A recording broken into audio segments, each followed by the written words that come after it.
Hey everybody, welcome back to another video in our metal shaping series. I'm Chris Runge and this is the Runge RS. If you've been following along, we've made pretty good progress here in shaping the tail end of the car, and today we're going to be shaping the upper portion of this rear deck lid. And although this panel appears to be fairly flat, not a lot of compound, there's a couple of areas that I have a feeling could be difficult. So let's jump in and start shaping this thing.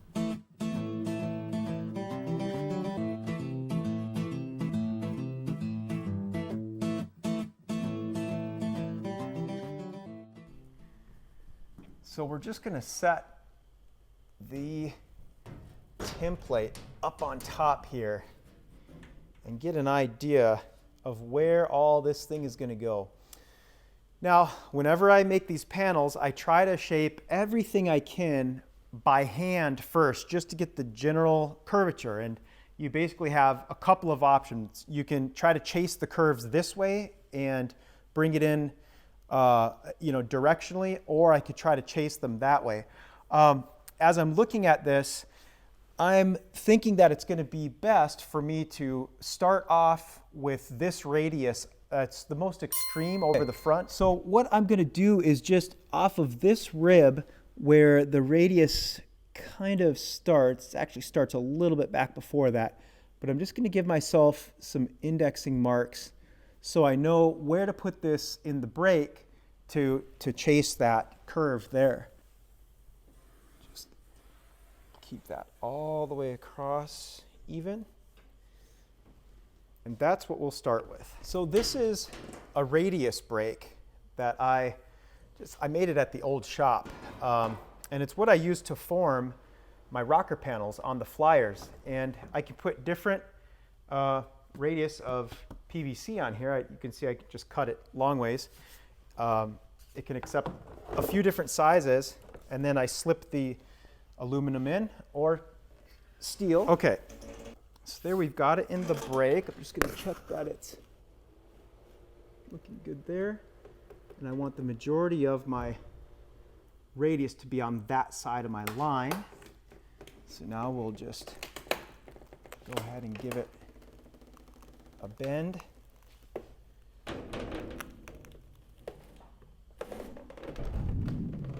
Like that. All right, so we've got a nice radius in there. We'll go check it against the buck to make sure it's looking good.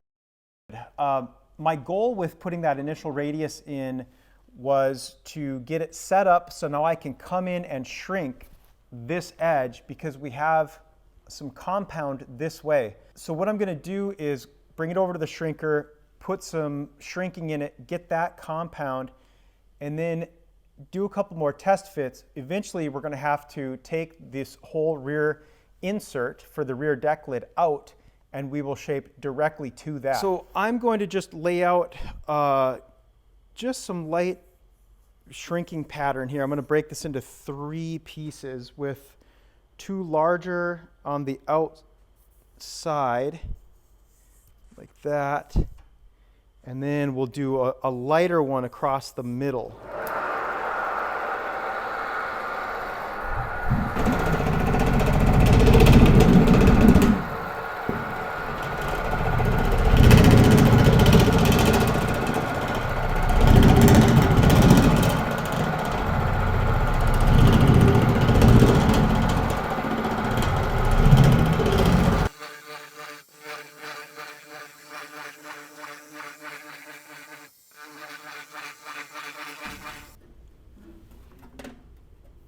And look at that. Quite a substantial difference. So we're going to leave it at that. We'll check it on the buck. I think we're going to be really close. And then I want to wheel that out to really smooth things over. So you saw how high it was lifted off the ground now that we shrunk that. It's amazing how quickly this metal moves. Another neat visual aspect is to go like this, and you can really see how much crown we just put in that panel. So you can see we're chasing that profile pretty good. Now, before anyone panics, you can see that the middle rib is a ways away and the outside are nearly touching. I read the buck before I started making this shape, and I know that these outsides both get trimmed off. So that'll bring that down, and it'll ultimately bring the midsection down as well to where it's going to fit nice and tight. So now it's time to put this in the wheel and start wheeling some shape into it. This is the original Edwards saddle that came with this machine when it was purchased. And while I'm changing this, I'll just give you guys a little history on this wheel, because if you've watched my older videos, you'll know that I had an Imperial wheel, which are made down in Iowa. It's a newer version of this style of English wheel. And I was able to pick this unit up from a shop out in California. The owner had sadly passed away, and I was able to give it a new home. Now, a lot of people, when they see these English wheels, they think, man, that thing's got to be 100 years old. But this wheel, I have the documentation, was possibly the very last Edwards cast. From everything that we've seen and from the documents, the communication with the company in the UK, this was cast in late 1979, and it was done under a different company. Although it is an Edwards wheel, it was owned by a different company at that time. And they said that they made no more after this one in the documentation. So it's kind of neat. It's not that old of a unit, and possibly the very last one that was made. There we go.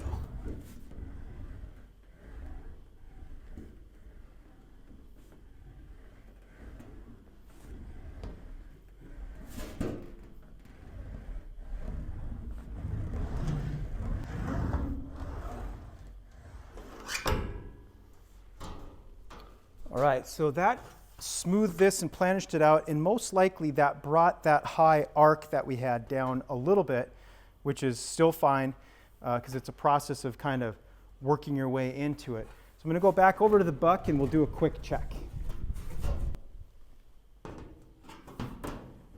Now, if I slide it back, and you can see as it tightens up, when I trim this lower lip off, it should be sitting right where we want it.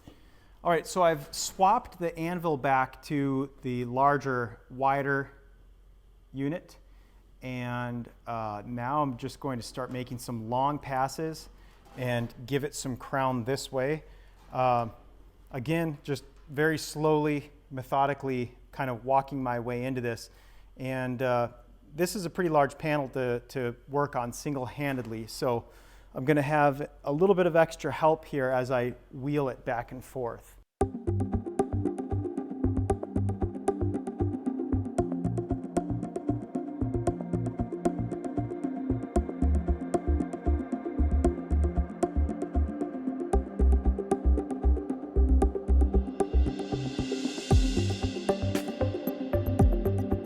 If you look at the buck underneath, we can see it drops pretty substantially out here, and I still have a good bit of shrinking I can do. Let's look at it like this. We can see that the contour really drops off on each side, which tells me, I had mentioned that I was going to trim these off and then pull these down, but as I'm looking at it, I'm seeing something a little bit differently now, where I can come in and I can continue to shrink this, and that's going to peel over this whole side, and it'll transfer back into each side of the panel.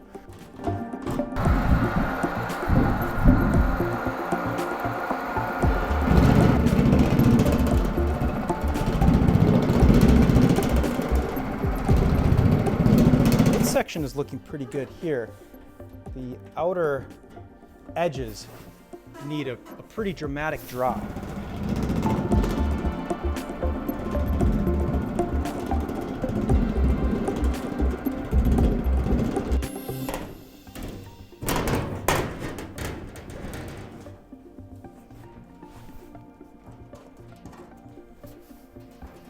Now we're really looking a lot better.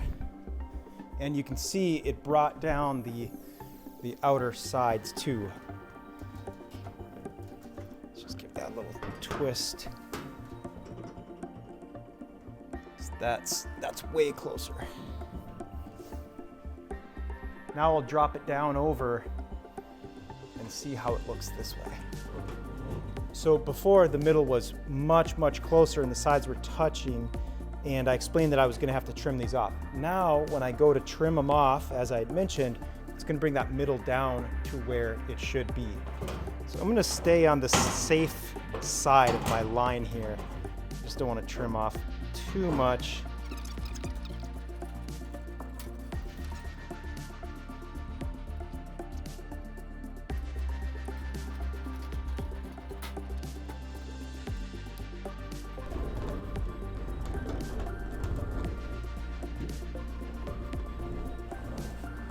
So I've opened up the wheel so there's not so much pressure on it.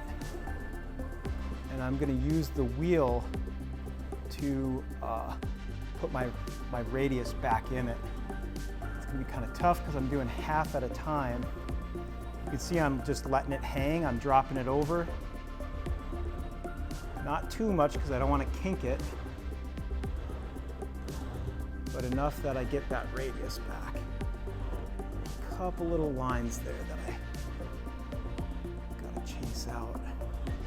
If you play your cards right and don't let it drop too far, you can get your radius back in it like that. Now we'll do this half.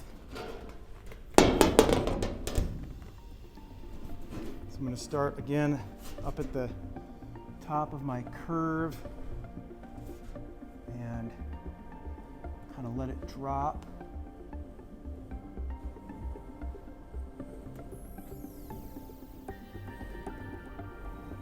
These two to blend together so they're uniform going across the face of it. I'll get that kink out of there.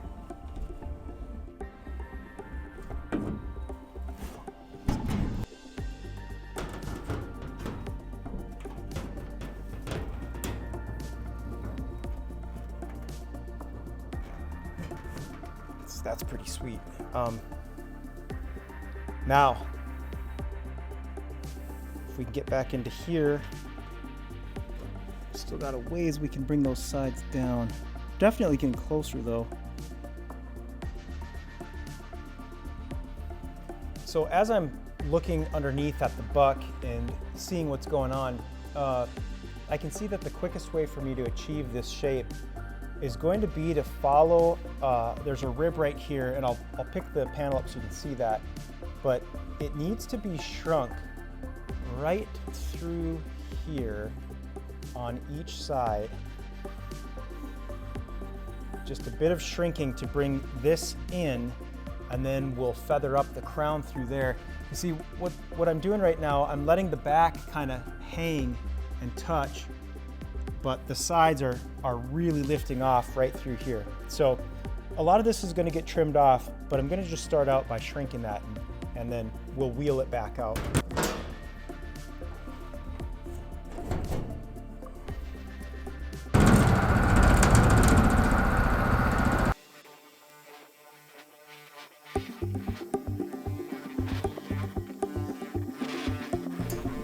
So again, I'm back over to the wheel and I'm just smoothing out the shrinking marks on the sides here, where I just brought them in.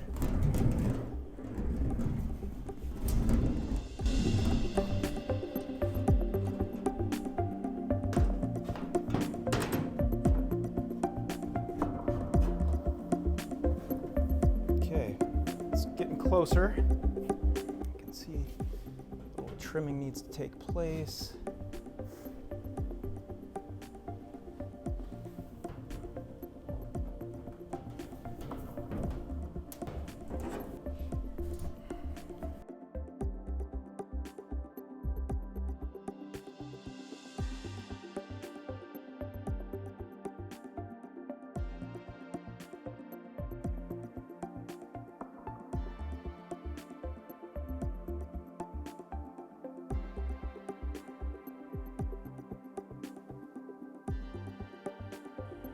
All right, my next move is going to be removing the decklid insert and shaping the panel right to that.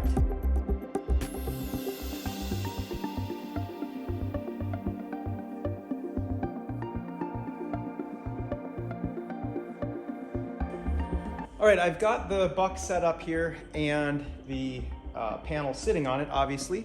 Now I'm gonna go across and just mark each spot where the ribs are so I can line it up in the same place each time. Okay, so what I'm seeing is that the center section still needs to have about a 1/2 inch of crown brought up, which will allow the sides to drop down, but the sides still need some more shrinking to follow that contour. You can see it's still flaring up a little out here, which is expected. I didn't want to rush into it because, again, with my tooling, once you go too far, it's hard to bring it back. If you shrink too much, it's hard to open it back up. So I'm just gonna ease my way into this and try to get this crown through the middle and drop these sides down a little bit more.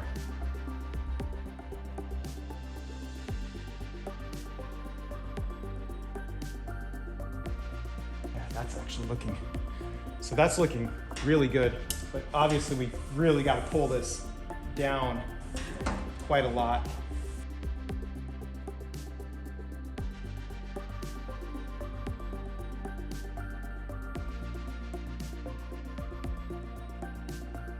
So every once in a while this happens and I have gone too far. I shrunk this too much, bringing it together, and now we have too much arc in the panel. And what I'm gonna do is wheel this back out to spread it open. And I need to wheel up as close to this edge as I can get, so you can see what I've done here is just put a line of masking tape to act as a bumper so that when I'm wheeling, it'll bump into this. And this edge is gonna get trimmed off, so I have extra material here, but that'll help me keep things in check without it rolling out of the anvils every time I go back and forth. So let's see how this works. Keep good pressure here. And you can see it's a nice stopper right there without rolling off the edge. Doing exactly what we need it to do. And now I've got pretty good pressure on here, so I'm just gonna cruise across and spread this back open.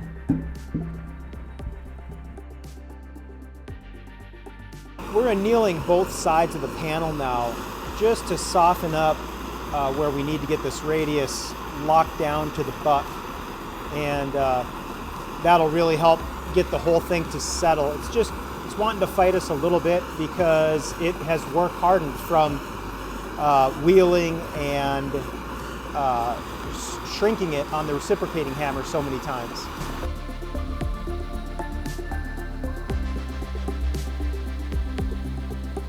So this panel has proven to be very difficult.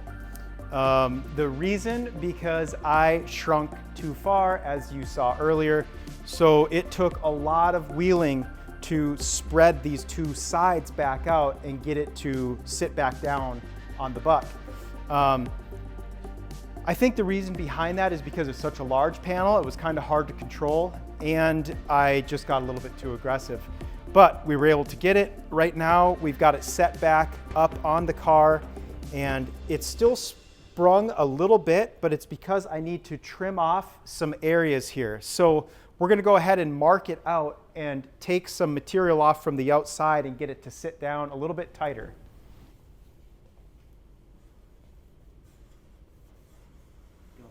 For reference, I'm going to make a line right across here, just so I know. Actually, I should go like this.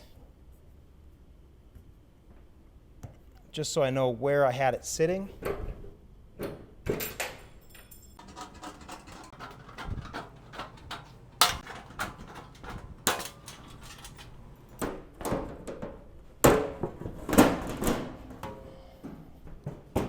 Let's see if we can do this without taking off a finger.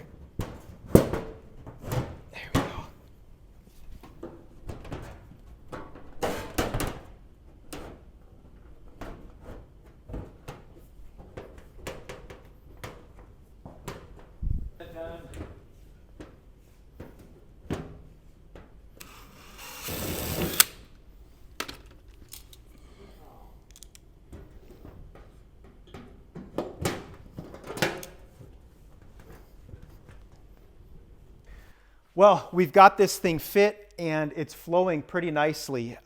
It was challenging, no doubt about that. I had taken it a little bit too far in a couple areas, but we were able to peel those back open and make it work. So this thing's really coming together. I think now you can actually start to see a car in front of us, and that's really exciting. On our next video, we will start to work on the door openings and then the front clip. If you guys haven't already, please subscribe, hit the like button, and leave comments. If you have questions, ask them. I'm doing everything I can to answer them, and it really helps me to think about what I'm doing, and your guys' input is awesome. So that's it for this episode. We'll see you guys next time.